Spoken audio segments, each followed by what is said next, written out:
I'm just waiting for the thing to start,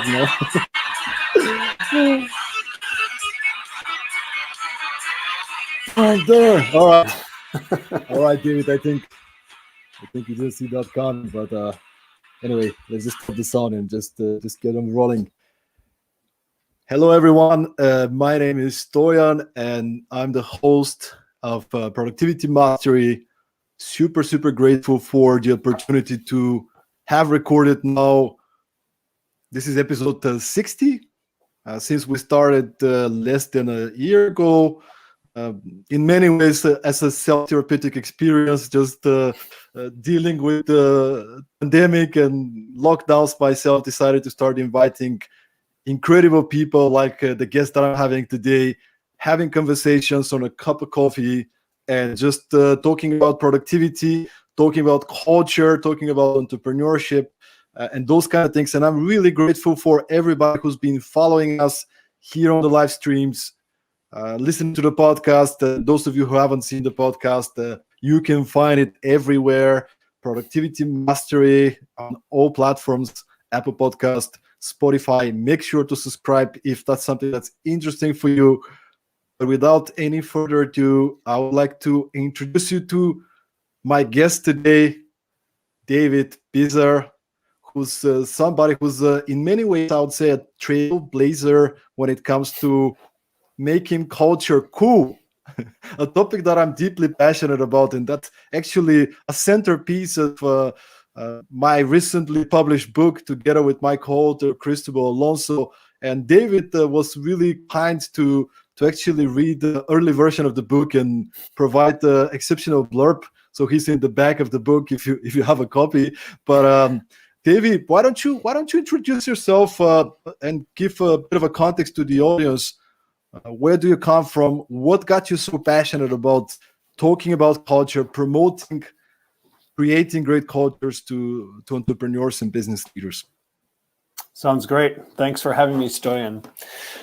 So where should I start? I am American, but I live in France. So I grew up in the U.S. outside of Boston. Did my studies at the University of Colorado in Boulder. But let's see, I think I did a little bit more skiing than studying. But hey, that's how things go. My first, real job was with Netscape, which to me was kind of the dawn of the internet, right? And I got that job kind of by accident or, kind of by luck. But I needed to find something, like everyone does. And I was working with a student organization called ISEC.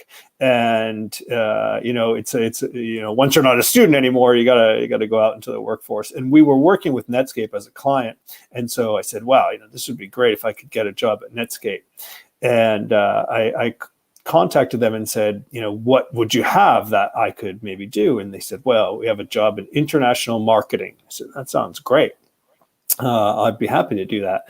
And then a few weeks later, I called them back and said, so, when can I talk to you or interview for this job? And they said, well, we don't have that job anymore, but we have a job in recruiting.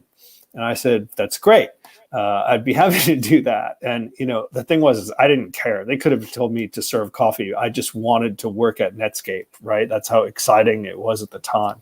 So I got the job as a recruiter and really never looked back.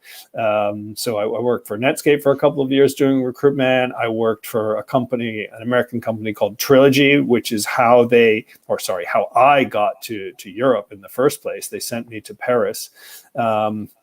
And then in 2003, I got the coolest call ever, which was from Google. And they said, do you want to be our first recruiter in Europe? And of course, how do you say no to that? How did they find you? Network.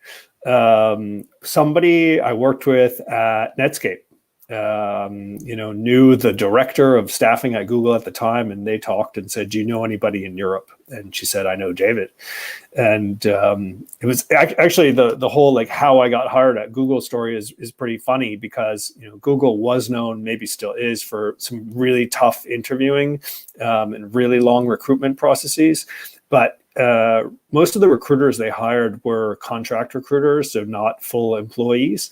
So I only talked to 2 people for, I think, a total of 45 minutes before I got my job, which is crazy because I would start interviewing people and recruiting candidates for Google that would go through, 16 interviews and crazy stuff like that.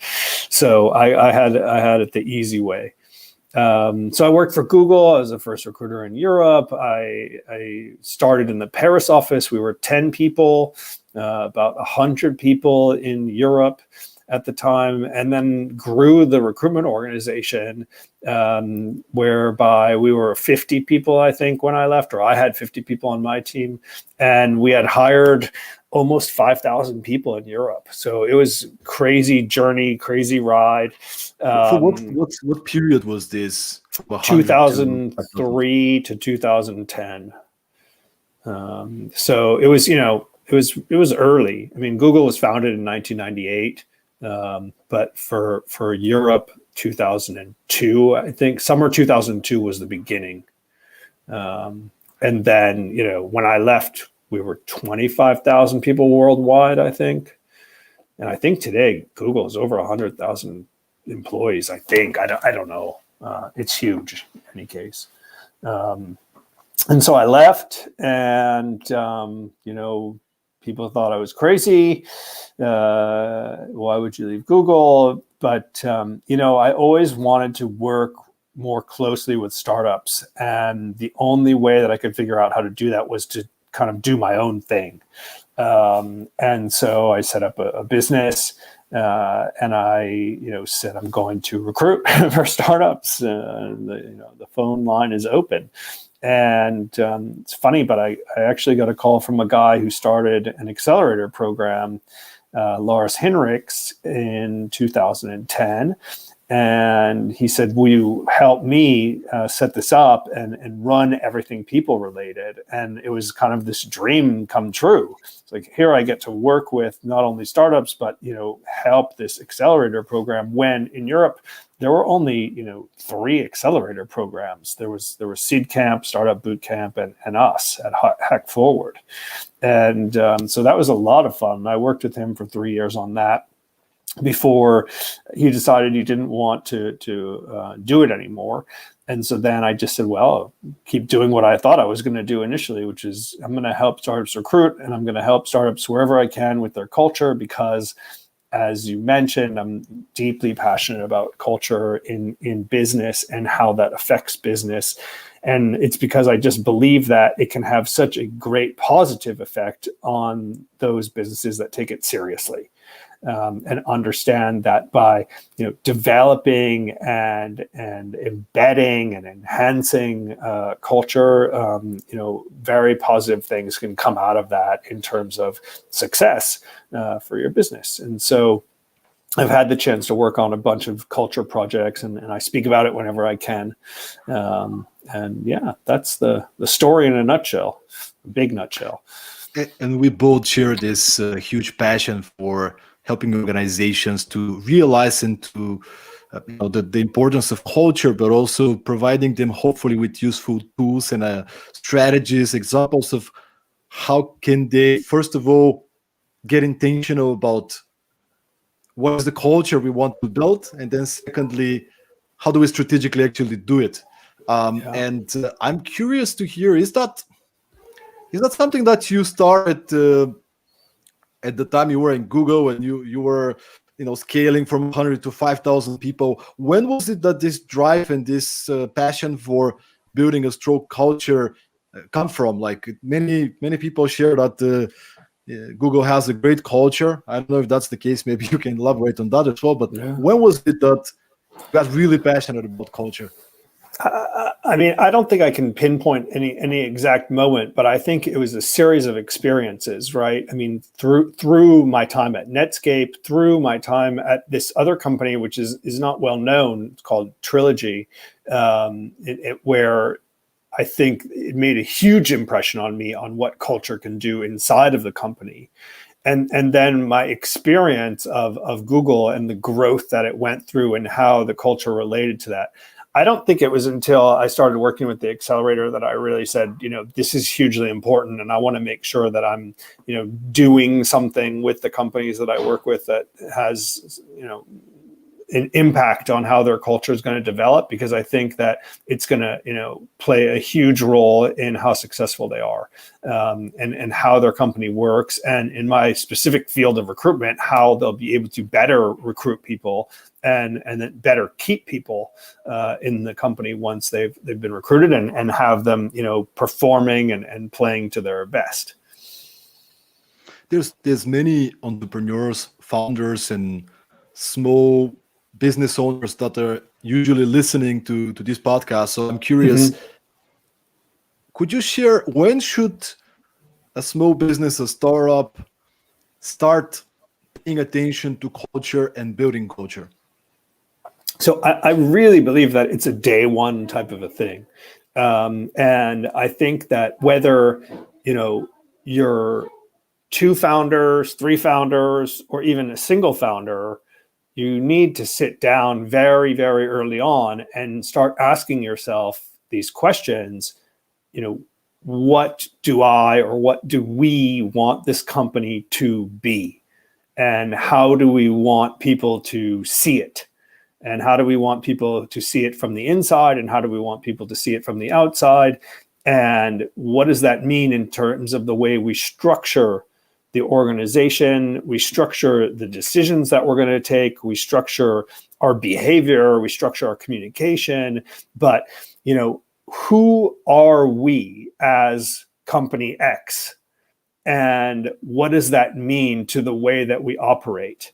And, basically having some founding values or some founding pillars that say, for now, this is what we're building on, because this is what we believe in. And some of that stuff is going to stick and last, for a very long time at the company. And some of it is going to change. But we're going to start with something, because the other option is to not do that, and something will develop on its own. And then either you'll get lucky and some, cool culture evolves just magically, which, could happen. Or, things will take place in your organization because some people who have, larger than life personalities will make things part of your culture without you as a founder or part of the leadership team being able to do anything about it. So I think taking control and talking about these things very early on make a lot of sense. And I think there's great examples of companies that have done that. And I think you see the difference when a company focuses on things like that in the beginning versus when they don't. I couldn't agree anymore. And as you know, we interviewed also over 50 founders, entrepreneurs, specifically many of them from the region of New Europe, as described in the Perform book, the Perform methodology. And either the people would say, you guys started day one. It was great that we started talking about these things from day one, discussing what the values would stand for, discussing the type of behaviors that we want to, to be happening in our own culture. Either we do it at day one, or they were this other group that said, I wish we did it day one. That went to a place that maybe there are 10 people, they landed some funding, now they have to hire a whole bunch of new people, and they never talk about these things. Now they have some sort of a culture. They in their heads they understand what more or less things are, but usually this could be very stressful. Like now you have to start building culture, and you have no time at all. And I love that you're saying day one is the time that you actually start talking about these things. And it doesn't mean that you have to have it all figured out. I love you saying this. Maybe you come up with this list of few values, and this is the purpose, and this is the thing that in 3 months you look at it again, and you maybe switch it a little bit, but at least you have a starting point of discussion for this. What do we want to stand for as a company? Who are we? Who do we want to attract to our tribe here, right? To our family. I had a co-founder of MailerLite. It's a remote company I think 100+ people in 35 countries, people operating from 35 countries. And she told me the first time she really realized that was when she brought the whole team to a team retreat or a staycation. So the whole team, because they're remote, they went to this, I think it was Thailand, if I'm not confused. And they stayed for a couple of months, living and working together. Oh, wow. That was the time that she realized there's some people from the team that I don't want to have my kids around. and then they had to let go some people because they were great performers. They were doing their job, but their behaviors, the way they were, their beliefs, they wouldn't match what she wants her family to be exposed to. And then she asked herself, why do we hire people that are not aligned with what we stand for, with our values? So I think it's an excellent point that you're bringing, David. And maybe you can share with the audience some people who haven't been so intentional maybe to start designing their own culture. What would be some first steps, some practical ideas, tools, discussion, sort of like questions that they can start with this process? So I've designed something over time that you could call a culture audit. And I think that this it definitely works with existing organizations. And I've done it with organizations of about sometimes 20 people, sometimes 50 people, one time thousands of people. But I think that you could even do it at the very beginning with a founding team, and you just have to rephrase the questions. So when you have an organization already established with a bunch of people, everyone can always answer questions in the 4 areas that I'll share with you. So the first one is about attraction. So why were you attracted to the company, or why did you join the company? So if you haven't, hired people yet, then you would just rephrase the question and say, how would you want people to answer the question? Why did you join the company, or what were you attracted to about the company? Okay, so instead of me doing that throughout my explanation, you get the point. So the first block would be something around attraction, why people are attracted to the company. The second block, retention. So why do people stay at the company, right? What keeps you here, right? What kinds of things do you like in your day-to-day job? And the third block is around management. So, how does the management communicate with you? Do you understand the direction of the company? Do you understand the strategy of the company? Do you have regular one-to-one meetings, and are they productive, et cetera, et cetera? And then the fourth part is around the culture and the values. So questions like, how would you describe the values of the company, or how would you describe the culture of the company, or is there something about the company culture that you don't like that you would like to change? Or there might be specific things like do people here work more as a team or more individually? Depending on the type of company that you would ask these types of questions. So if you start with some kind of questions like that, you're going to very quickly get an idea of either what people think, or in the super early startup scenario, what you want people to think, which could be really interesting because then you can build off of that. And I think the other thing is to start doing a values type of exercise early on, right? So the ones that I've used with people before are, you get a sheet of paper and you have some giant set of words, and you can find something like this on the internet, right? But the one that I have is a list of 80 different words that could be values, right? And you look at that list and you pick 5, and everybody picks their 5, and then you discuss, why did you pick your 5, and which ones really matter to us, and on and on and on. Anyway, there's a million different ways that you could do it, but I think the point is to start having the discussions and start trying some exercises early on. But I also think that you can do it later as well, and make some really good changes if the leadership is totally behind you.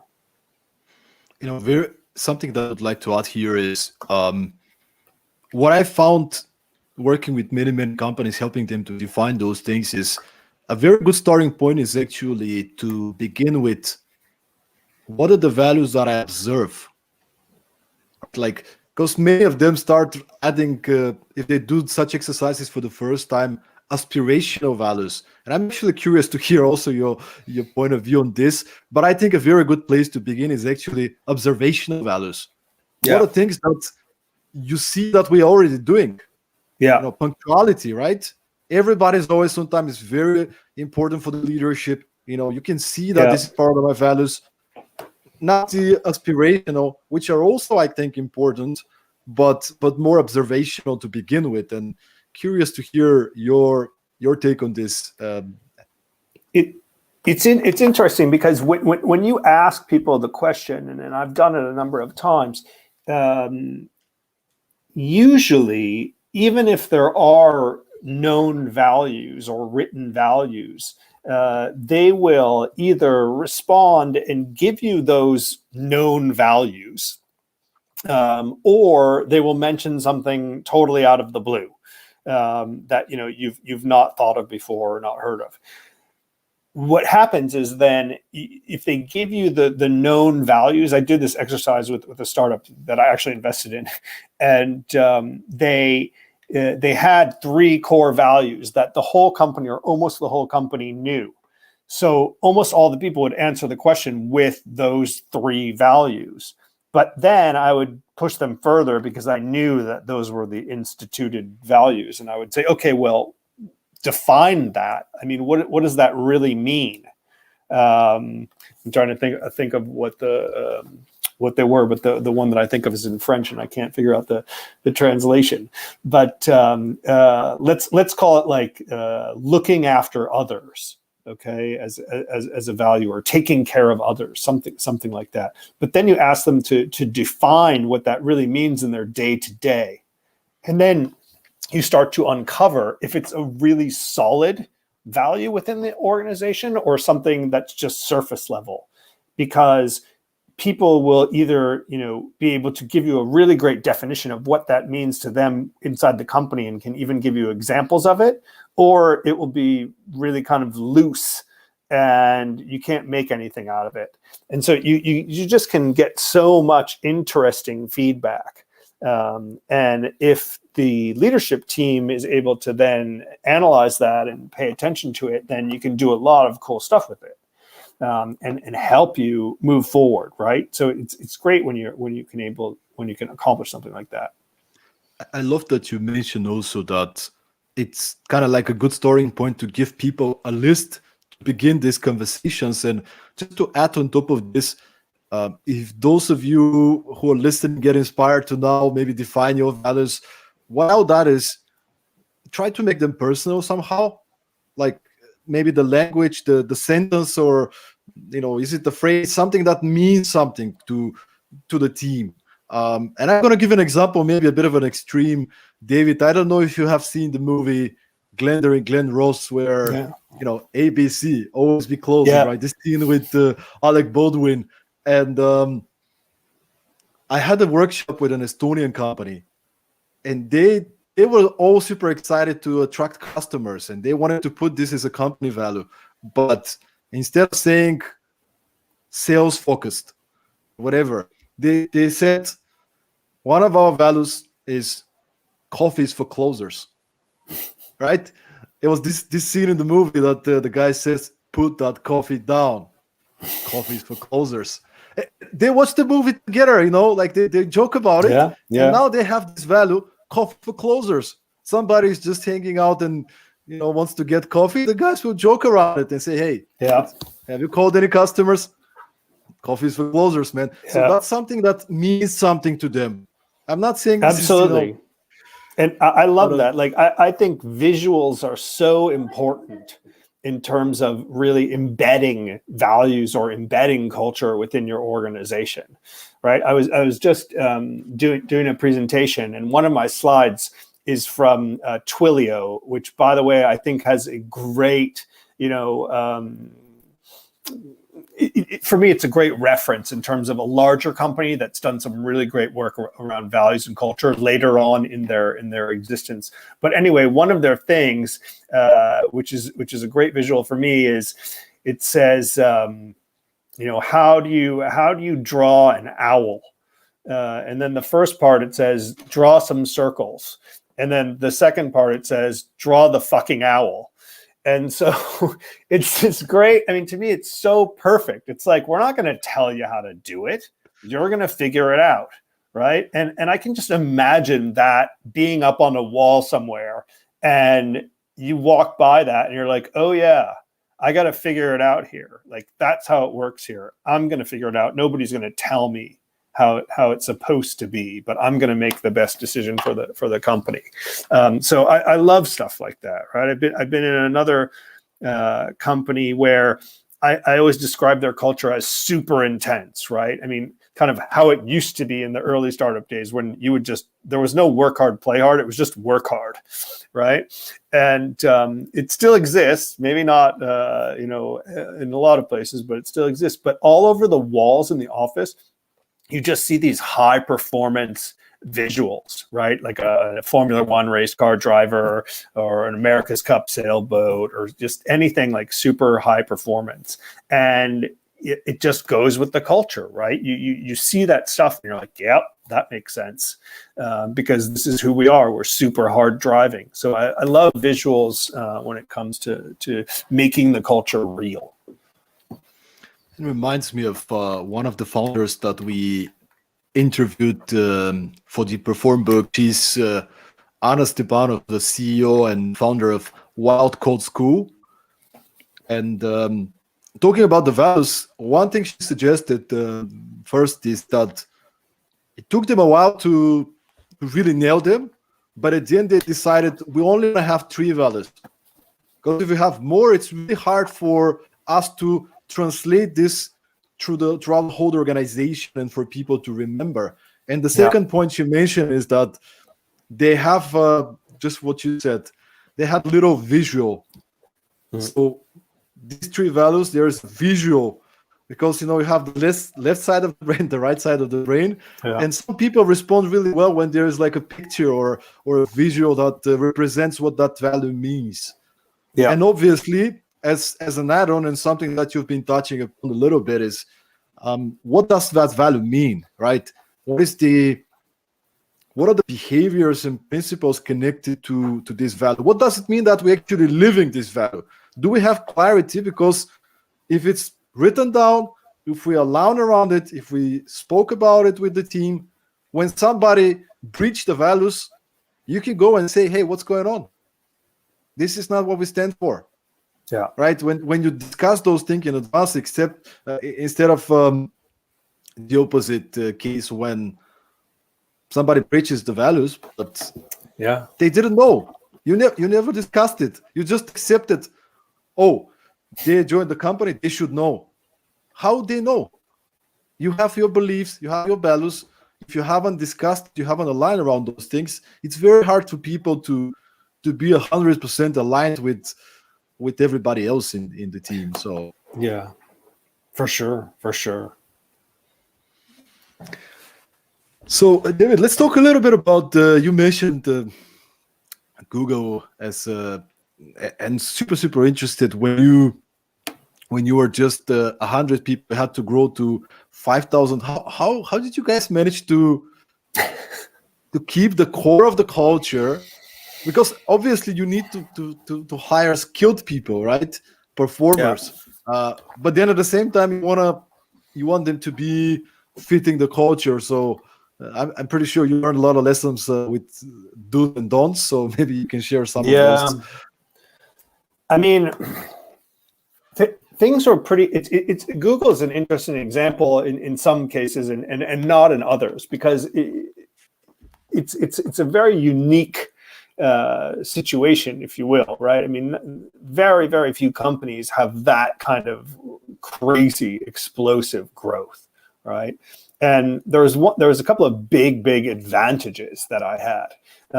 We were only 100 people in Europe, but we were, a couple of thousand people worldwide. So we had a lot of resources to rely on, right? So we weren't starting from scratch.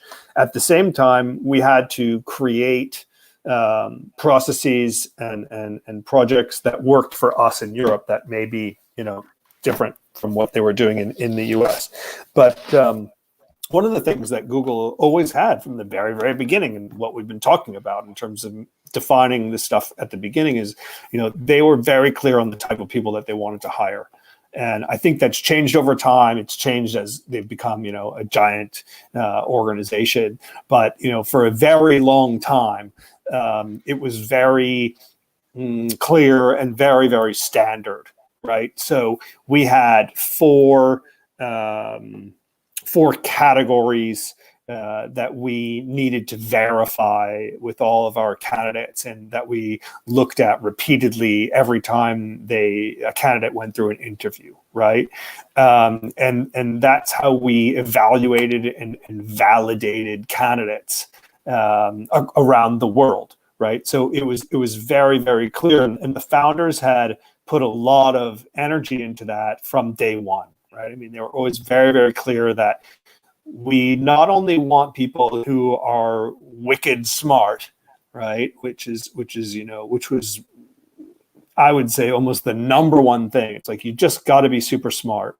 But right behind that, a very, very close second was the fit into Google part.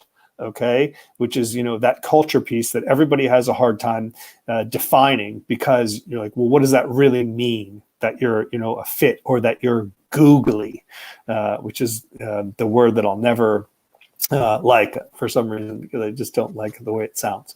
But anyway, what made the person fit? And the way that I always described it was that a person had to be extremely passionate, extremely driven, extremely motivated about something in their life other than work or school. Okay, so it could be that they were, really, really good at some kind of sport, right? But when I mean really good, is that they reached national levels in basketball in their country, or played professional tennis or whatever, or semi-professional. Let's not go extreme.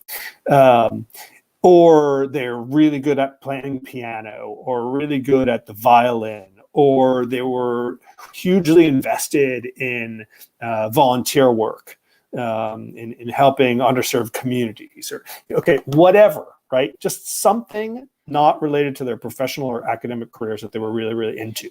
And the reason behind that is because if theoretically you have another passion or other passions than work or school, then you wouldn't do anything work or school related that you weren't equally passionate about, because that's part of your personality, right? So it was like saying, we don't want you to come to Google unless you're really super excited to be at Google and doing this, this work that you're going to do, because that's what made you fit. And that's the best way that I can describe it. And there's things that we did at Google that I'm not, a huge fan of, but that I think makes a lot of sense in terms of identifying people that will fit into the organization based on who we thought we were as an organization. So yeah, I think that that clarity was very, very useful. And then the other thing that helped enormously that people seem to forget is that, we had this amazing name behind us, right? When I'm recruiting for Google, I call up people and say, "Hi, I'm David from Google," and they listen. It's much, much different than when you call and say, "Hi, I'm David, and I'm recruiting for this startup that you've never heard of." And, they're like, "Go away, leave me alone." So, there were a lot of advantages as well being at Google, but yeah, it was fun. Talking about recruitment and looking into the world of a global pandemic, it's been quite interesting. I recently had a conversation with a friend that a couple of months ago she found a new job, and she was like, "I never met my colleagues. It's really hard to get to know people. We jump on a Zoom call or Teams call, and we we get things done, but I don't know these people. We never chatted by the coffee machine. We never had lunch together. We never actually met." And maybe I'm curious to hear from you if you have any suggestions for people trying to build their culture and to really strengthen the culture in times of working from home, global pandemic, social isolation. What are some ideas and strategies that you found successful, maybe from your experience, from the experience of your customers? Maybe if you can share some ideas, I think it'll be very beneficial for those listening. Sure. I mean, this is really tough. Let's just put it that way. And I can honestly say that I've never been a huge fan of remote. And the reason simply is because I've always felt personally that I get much more done and I'm much more productive when I'm sitting across from someone. And, having that physical interaction. That being said, I have clients that are remote, that were full remote before COVID, and it works for them, and that's great. But I don't think that it's for everyone, and I think for a lot of people, especially in particular young people and people who are just starting their careers, it's really, really difficult because you join a company when you finish your studies, and that's where you start building your professional network. And it's from meeting people, in different meetings and different conferences and different things like that. So we're lucky because we have an existing network. So it's okay if we don't meet so many people this past year. But for other people, it's really hard. So I have seen some things that I think people have done that are really smart. And I think it's all around how do you get people to socialize in a virtual sense, or how do you get people to socialize professionally online, right? And I think that when things started a year ago, at least you could see people were doing happy hours and stuff like that, and let's have a drink. But I think some companies were able to find additional, more meaningful ways for people to connect by looking at what they would do in terms of team building events during normal times and trying to push those team building events online, right? Because you can keep your one-to-ones, you can keep your team meetings, you can keep your Friday afternoon drinks, but what about all of those other instances that you had for people to connect? And so how do you actually structure something where people from different parts of the organization can interact in it? So I'll give you a couple of examples of things that I've seen. So one from the fun part, in terms of how do you keep that social atmosphere alive. I have a client in Denmark. I think they're about 80 or so people. And, they have a very strong family culture. They feel, very close, very tight. And they used to have a traditional game night at the office for people to come and play different board games. And so they wanted to keep that. So they said, we'll have a virtual game night and get everybody to come play games online. Now, that sounds kind of basic, but they stepped it up. And a handful of people on the team actually delivered snacks and drinks to all the team members' homes so that everybody could enjoy, some snacks and drinks with their game night. And the reaction from the employees to that was amazing.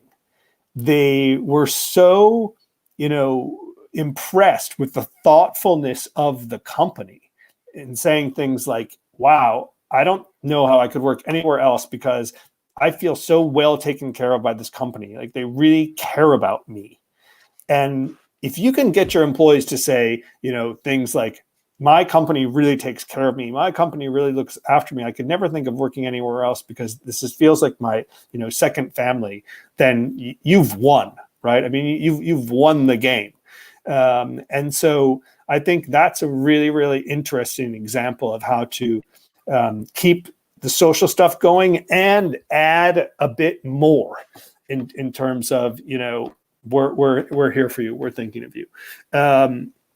Another thing that I think is there are now a lot of tools that people can use, technology tools or homegrown tools to get people to connect. And I think that it's important that the managers are structuring these types of meetings or meet and greets where you put people who don't know each other together.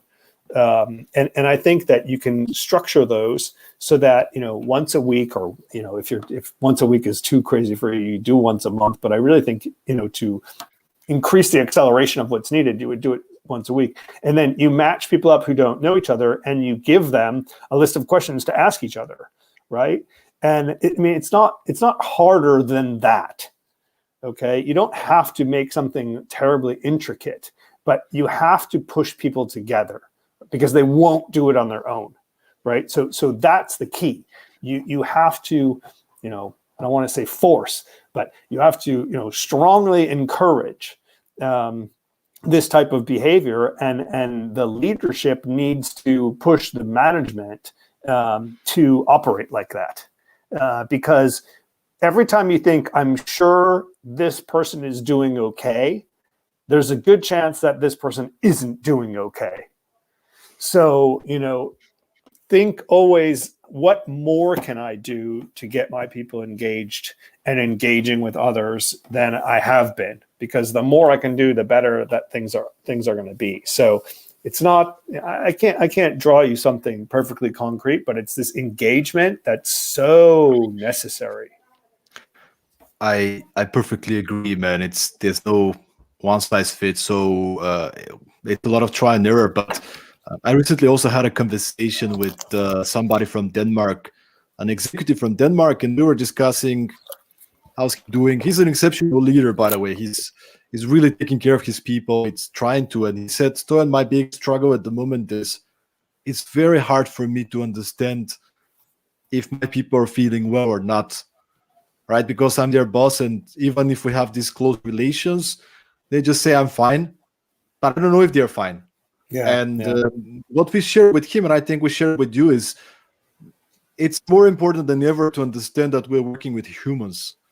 We're working with humans, and it's not a robot, it's not a machine that it's like, this is the results, this is the performance. The more the hours, the more the results.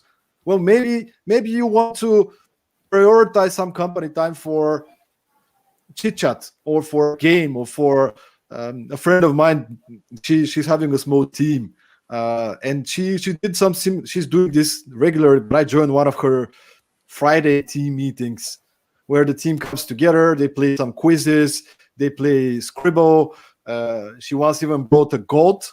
There's this service, obviously, now that you can get a goat on a Zoom call. So they're having fun. They're playing. Yeah.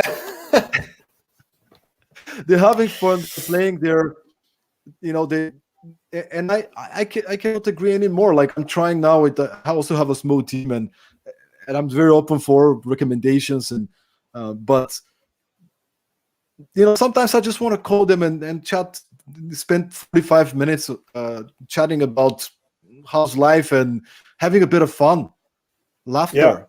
Like, you want to bring some levity, you want to bring some positive vibes, because people are really struggling. We need to understand, even if you don't say it. I don't know about you, David. I'm feeling amazing, but I can see a lot of people have been. Oh, I really am, and I'm blessed to have a chance to actually come here to, out of where I live, to a small office like distance and isolated, but still I'm kind of, at least I'm leaving so I'm in a good place. But there's a lot of people that are not. And we need to take care of them, because now is exceptional opportunities for all leaders. You said it really well, to really get people to buy into this. I don't want to work with anybody else. These guys are taking care of me. These guys want me to care about me as a human first. Of course, everybody's going to get motivated to perform, to get results, even if it's not in the short term. It's always going to pay off. Yeah. At the end of the day, we have humans first, right? Culture first is about humans first. Yeah. I mean, it's that, right? More than anything, there are a lot of people who are not in a good place, and they're not going to tell you that, because that's not really culturally acceptable in most places for you to go to your manager and saying, yeah, I'm not doing well, because then you're scared that the manager is going to look down on you and not value, any of the work that you can do. And that's why, as you say, it's more important than ever for people to be reaching out and trying to make people, feel comfortable, right? And this takes a lot of management skill, right? And management prowess. It's not easy to do, because imagine you're managing a 7-person team or whatever the numbers are. Each one of those people is going to be in a different situation with different expectations and different issues. And it's your job as a manager to actually try and understand that. I mean, it was the same before, right? Before, you're supposed to manage each person as an individual, right? And everybody on your team is going to have somewhat different drivers and somewhat different motivations for being at the company, for being on your team, for doing what they do, for performing better or worse. And you have to figure out a way to interpret all that and manage each person accordingly. So now you just have to step up your game a little bit more and, try to do the best you can to figure out if any of your people are struggling and what you can do to make that better. Right. And maybe, for a lot of people, they're in a couple, or they have kids, and so they're sharing workspace, and everything's crazy. And when they're not working, they have to, take care of all the regular stuff around the house. So maybe, like you said, schedule time for just some fun, right? Like, I'm going to schedule a meeting in your calendar. Everybody in your house is going to think you're working, but we're just going to have fun for half an hour or an hour and, watch some YouTube videos together or whatever it is, right? But I think that people are missing that, right? It's that social connection and laughter, and it's, the great managers are going to come out of this, being even better because they know how to deal. Not easy. To add something on top of this is maybe seriously go online or just observe and see what are people struggling with most. Can I actually make life easier for my people? I'll give you an example. I've done many workshops in the last several months, and they have been more or less focused on working from home, maximizing performance from home, and so on and so forth. But one thing that I see when I ask people, what do you struggle with working from home during this pandemic, is it's very hard to set personal boundaries. Mm-hmm. When do I start work and when do I finish work? Yeah. Because it doesn't seem like there's less to do. I'm not feeling mentally, at my optimal place. So my performance is not so good as usual. And I always have more of my to-do list. So I'm feeling good to stop. Why not we as leaders actually show up and say, guys, when it's 6 o'clock, 5 o'clock, whenever it's, you're not working. Done. Yeah. Like, you can't leave it like before. People knew 5 o'clock, 6 o'clock, whatever. People know they leave the office. There's this physical thing that is happening, right? Movement. Yeah. Right now, if we don't do this, it's very likely people will continue working. They're bored. They have more on their to-do list. They're feeling guilty. So what I'm saying is we need to be more intentional than before. Yeah. In order to communicate and lead by example for the things that really will mean a lot to our people. Yeah. Right? So, I mean, I think again, everything needs to be hyper individualized, if that's even a word, in the sense that, because what you just said is, okay, well, go tell people at 6 o'clock to stop working. Now, that's in the case of the person who's actually single and has nothing better to do and is at home by himself and is really dedicated to their work, right? But then there are the people who are like, well, actually, I have to stop working at 6, but then I'm going to start working again at 8 because I can put my kids to sleep and I can actually get some work done that I haven't been able to do all day, right? And I think it's this need to interpret people's situation and almost push people a bit to say, you know, what is your, you know, scenario, or what is your story at home, and you know, how are you able to structure your day, and what kind of interruptions do you have, and you know, tell me what it's like, because maybe we can figure out a format that will better suit you, right? I mean, maybe the fact that we've scheduled all of these meetings is not really good for you, right? And maybe there's a way that you don't have to come to all of these meetings, right?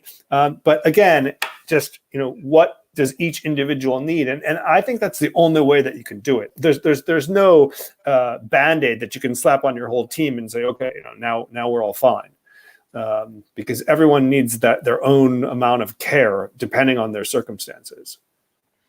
I just speechless, man. This was an awesome edition of, like, it was great.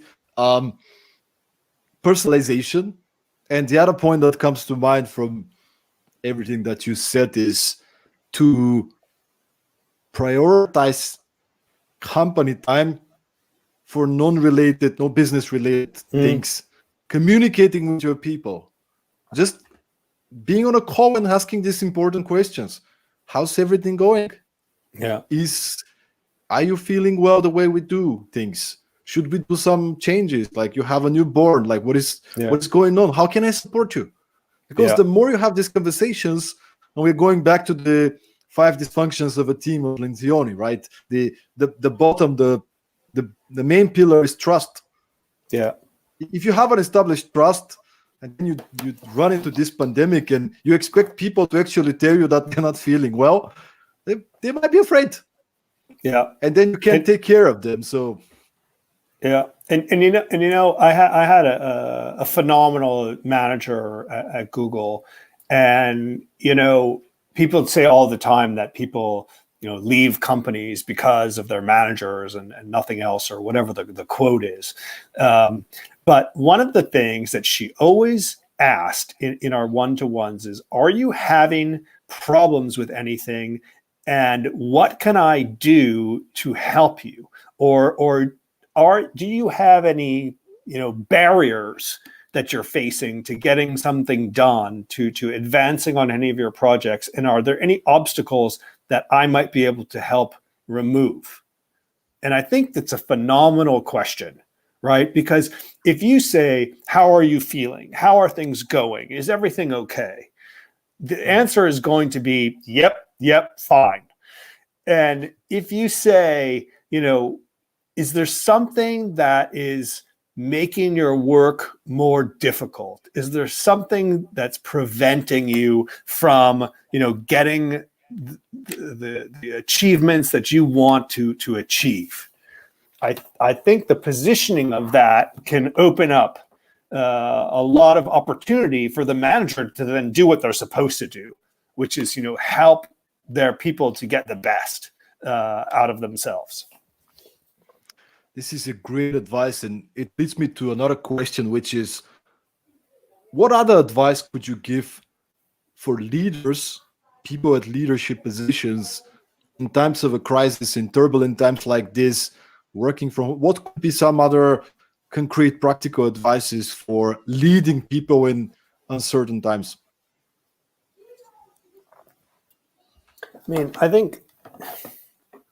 think people look up to leaders as, you know, people that inspire them and that people who are going to always have the right thing to say or whatever. But I think that as a leader, you can have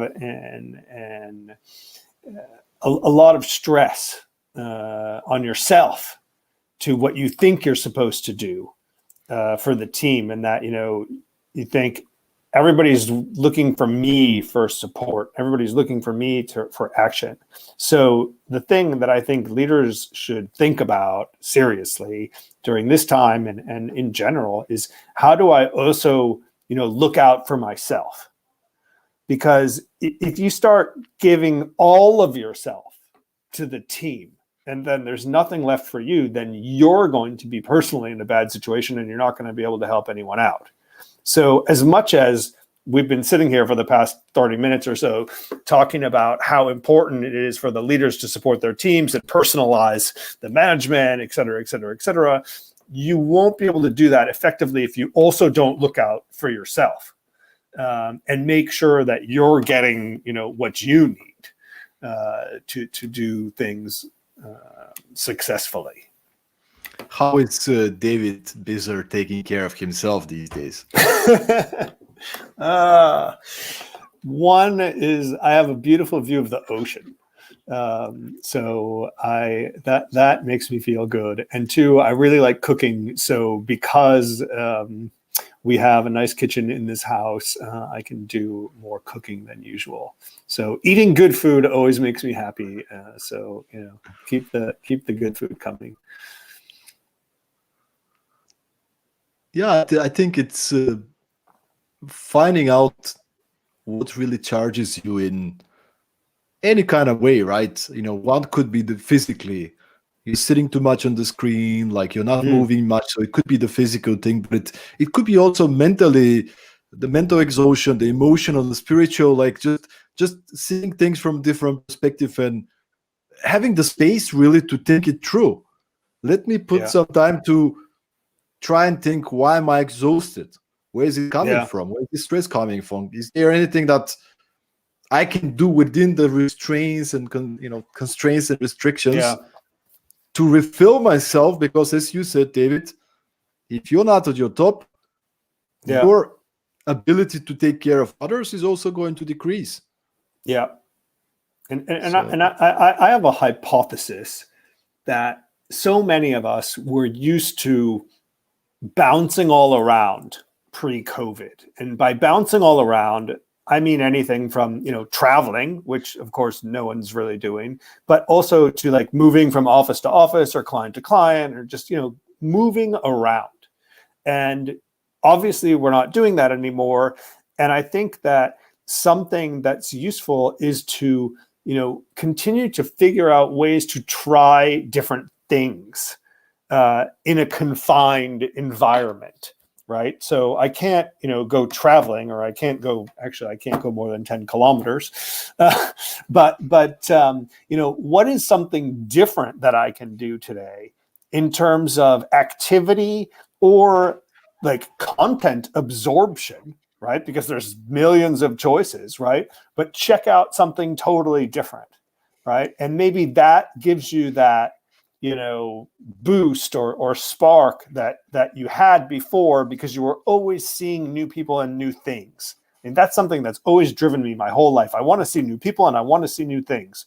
So now I'm stuck in this like very small circle of whatever land, and I still want to see new things. So how do you find those new things to see, right? And I think that maybe is something people can think about, because there are obviously ways to diversify what you're doing on a day-to-day to keep it interesting. And I think maybe people are getting stuck because it's like, well, I can, do my work behind the computer and I can watch Netflix, and, that's about it. But I think we still have a lot of options, considering the world we live in today, to stimulate and diversify our days. I agree, and we have to be creative about it. I have a couple of more questions before we finish, and one of them is actually connected to, David, you seem to be this highly energetic, super inspiring guy that's always on, and I just want maybe to debunk the myth of this in front of the audience, but like, do you have bad days, and what do you do when you're feeling pressured, overwhelmed, exhausted, and you still have to maybe get some things done? What do you do to get yourself back in this optimal energy state? Go outside first and foremost, right? I mean, I think that's the best thing that you can do. And I guess it depends on your environment, or if you're happy about your outside environment, right? But at least I think most of us still have the option to go outside for a little while. And I think that just changes things, right? I think you have to get up and move around, because the other option is that you get so pissed off that you just curl up in a ball and, feel bad and feel sorry for yourself or whatever it is. But, I think it's scientifically proven that if you change your environment, which just requires opening the door and stepping outside, that, your brain starts to think differently. So I think that's the best thing that you can do is just, move around, right? And change your ideas. And then the follow-up question, somewhat related, is do you have any kind of a daily habits, like you're journaling, you're meditating, you're exercising? Do you have any things that you have to do consistently to stay sharp and to be at your best? I don't know. I'm not like a self-help guy, and I don't do 15 minutes of meditation. I don't journal. I don't do anything like that. I think that I could say, if there are things that I have to do every day, it's like, one, I want to be informed. I want to be informed of what's going on around me and in the areas of interest that I have. So I'm, very into keeping myself informed about the things that matter to me, if you can call that some kind of a daily habit. I've been trying very, very hard over the past several years to do exercise every day, because I think that it's really important, and I think it changes your mindset and your spirit or energy, and I think I've really seen a difference that makes. So I don't do it every day. But I'm usually doing 3, 4, 5 times a week. So it's not bad. But yeah, it's I'm I'm not a creature of habit. I'm a person that's all over the place, right? I can teach you time management, right? I've taken many courses on time management that I could teach you probably 3, 4, or 5 different proven methods of time management, but I don't manage my own, because that's just not who I am, right? I'm the guy that's all over the place, and that's how I work best. And, I've come to accept that. And we come back to where we started, the importance of self-awareness, knowing who you are, knowing who the team and the company you want to build it is, and just acting accordingly. Some people, they love to wake up 5 a.m, 4 a.m. club, which is amazing. Actually, I'm an early bird. I love to wake up early, but I also understand that's not you gotta try things out, and you gotta see what works for you. Yeah, you are the best of being you. That's it. Yeah, and, I like variety. I just like variety, and that for me has been the hardest part of this whole pandemic, is the lack of variety, or the struggle to put more variety in your life. Man, I feel you. You've been traveling around giving keynotes, workshops, and stuff, and so did I. But that's what it is, and we're gonna get the best out of it. David, it's been such a pleasure having you on the pod. Yeah.